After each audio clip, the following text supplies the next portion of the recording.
Лейлек районунун акими баштаган тиешелүү бийлик өкүлдөрү өткөн жылдын сентябрь айындагы Тажикстандын куралдуу кол салуусунан улам жабыркаган жаңы жер жана Кулунду айыл өкмөтүнүн үйлөрү күйгөн жарандары менен жолукту. Баткенде бөлсө 38 үй өзү бүтүп атат. Эми алардын условиясын сиздер туура түшүнөсүздөр. Погодный климат бизге караганда башкачараак, более жеңилирээк да.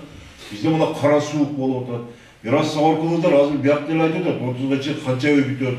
Соң мына азыр турган борбордуктагы үйлөр возможно алдылары бүтөт. Ну негизи февраль ичи толук бүтөт деп атат. Февраль ичи буюрса бүтөт. Жолугушуунун жүрүшүндө курулушу жүрүп жаткан үйлөрдүн сапаты тууралуу кеңири маалыматтар айтылып, жумшалып жаткан курулуш материалдары тууралуу курулуш компаниялары тургундарга кеңири маалымат берип өттү. Үйдүн курулушу проект боюнча кетет. Анан үйдүн эси келип мен андай кыл дейт. Мен Баткенде көп көрдү да. Биякта деле болот да. Мына болоттор өтө эркин айткан. Келип алып, мен нерим мындай кылбагай, мына перегородканы алып кой деп, мен үйдү кененирээк кылам деп. Жок, туугандар, аралашпагыла силерден сураныч.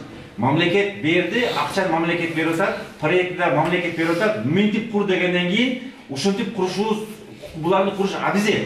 Анан үйдүн эсиге биякта жашай турган менмин деп атат да. Жашай турган менмин, муну кылба, муну кереги жок, биттешик кереги жок. Эктешиктин экономдун ошонун акчасын мага бер, темир, турбаны темир кыл, бунусу керек. Туугандар, онтип аралаша берсеңер үй бүтпөй калат, туугандар.